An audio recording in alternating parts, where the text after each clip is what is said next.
எல்லாருக்கும் வணக்கம். Cheese kitchen click பண்ணதுக்கு ரொம்ப நன்றி. இன்றைக்கி சீஸ் கிச்சன் சேனலில் ஒரு வெரைட்டி ரைஸ் தான் பார்க்க போகிறோம். கோவக்கா ரைஸ். கோவக்காவில் ஒரு சூப்பரான மசாலா சாதம் எப்படி செய்கிறது அப்படின்னு தான் பார்க்க போகிறோம். ரொம்ப ஈஸியாக செஞ்சிடலாம். நல்லா கோவக்காவை வறுத்து அந்த வளவளப்பு தன்மை இல்லாமல் சூப்பரான ஒரு மசாலா சாதம். இது பர்ஃபெக்டான ஒரு லஞ்ச் ரெசிபி. கண்டிப்பாக ட்ரை பண்ணி பாருங்கள். இதை நான் எப்படி செஞ்சேன்னு பார்க்கறதுக்கு முன்னாடி மறக்காமல் சீஸ் கிச்சனுக்கு சப்ஸ்கிரைப் பண்ணுங்கள், லைக் பண்ணுங்கள், உங்கள் நண்பர்களுக்கும் இந்த வீடியோ ஷேர் பண்ணி விடுங்க. இப்போ வாங்க வீடியோக்குள்ளே போகலாம். முதல்ல கோவக்காவை எப்படி இந்த ரைஸுக்கு கட் பண்ணேன் அப்படின்றத நான் காமிக்கிறேன். ஸோ இப்படி தான் நீட்ட வாக்குகளை நான் நறுக்கிக்கிட்டேன். ஸோ ஒரு சைடை 3ஆக நறுக்கிக்கிட்டேன். நீங்கள் ஒன்றுமே சின்னதாக கூட நறுக்கிக்கலாம். எவ்வளோ சின்னதாக நறுக்குறீங்களோ அவ்வளோ மசாலா நல்லா ஒட்டும், நல்லா குக் ஆகும், ஃப்ரையும் ஆகும். ஸோ இந்த மாதிரி தான் நறுக்கணும்னு அவசியம் இல்லை, பட் இந்த மாதிரி நறுக்குனா நல்லாயிருக்கும், அவ்வளோதான்.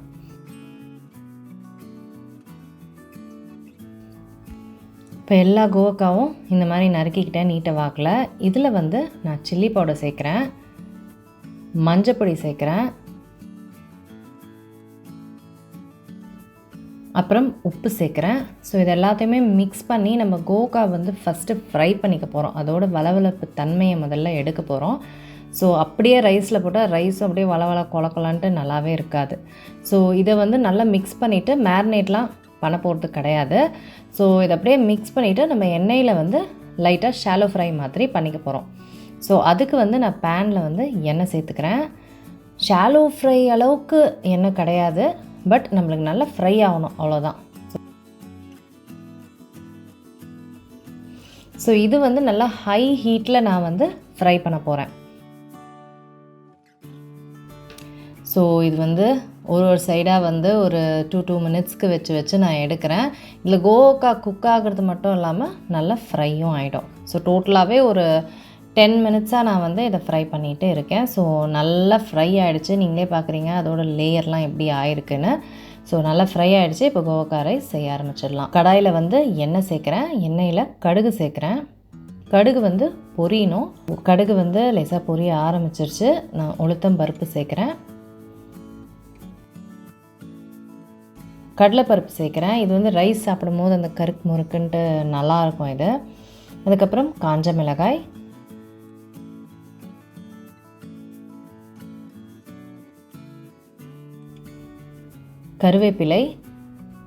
கருவேப்பிலை நல்லா சேர்த்துக்கோங்க, நல்ல ஒரு மனம் கொடுக்கும் இந்த ரெசிபிக்கு. அதுக்கப்புறம் பெருங்காயம். இப்போ எல்லாத்தையுமே மிக்ஸ் பண்ணிவிட்டு ஒரு ஃபியூ செகண்ட்ஸ் சாட்டே பண்ணால் கூட நம்மளுக்கு போதும். அடுத்தது வெங்காயம் சேர்க்குறேன். ஸோ வெங்காயம் நம்ம நல்லா ப்ரௌன் ஆகிற வரைக்கும் நம்ம குக் பண்ணணும். ஸோ அதுக்கு கொஞ்சம் உப்பு சேர்த்தா நல்லா ஈவனாக குக் ஆகும், சீக்கிரமாகவும் குக் ஆகும். ஸோ இது நல்லா ப்ரௌன் ஆகிற வரைக்கும் நான் குக் பண்ண விட்டுற போகிறேன். ஸோ பாருங்கள் எந்த அளவுக்கு ப்ரௌன் ஆகிருக்குன்னு.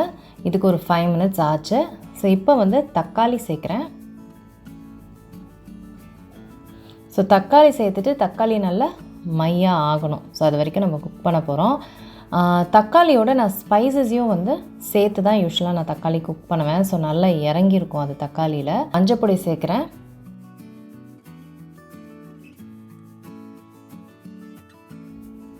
கொரியாண்டர் பவுடர் சேர்க்குறேன்,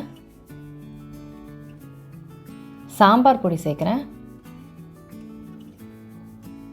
அப்புறம் உப்பு.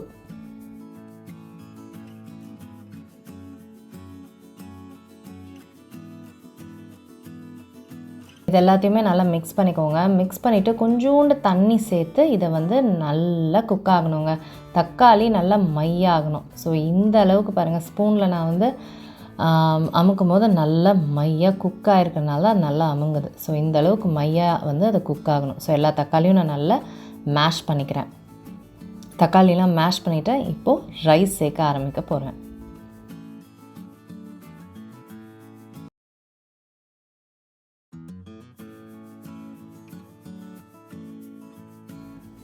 ஸோ அரிசிலாம் ஆட் பண்ணிட்ட அப்புறம் அந்த ஃப்ரை பண்ண கோவக்காவையும் சேர்த்துக்கிறேன். இப்போது அவ்வளோதாங்க, ஹீட்டில் எல்லாத்தையும் மிக்ஸ் பண்ணணும், அவ்வளவே தான். செம்ம டேஸ்ட்டாக இருக்கும் இந்த மசாலா கோவக்காய் சாதம். கோவக்காவும் ஃப்ரை ஆனதுனால ரொம்ப ரொம்பவே டெலிஷியஸாக இருக்கும். அதுக்கு தனியாக மசாலா இருக்குது. கோவாக்கா அப்படியே வெறுமையாலாம் இருக்காது. அதுக்கு தனியாக மசாலா போட்டு நம்ம ஃப்ரை பண்ணுவோம் இல்லைங்களா? ஸோ எல்லாமே காம்பினேஷனுக்கு சூப்பராக இருக்கும். கண்டிப்பாக ட்ரை பண்ணி பாருங்கள். நான் உங்களை சீக்கிரமாக அடுத்த வீடியோவில் சந்திக்கிறேன். வணக்கம். இருங்க எங்கே போகிறீங்க? இந்த 2 வீடியோஸும் கண்டிப்பாக உங்களுக்கு பிடிக்கும். கிளிக் பண்ணி பாருங்கள்.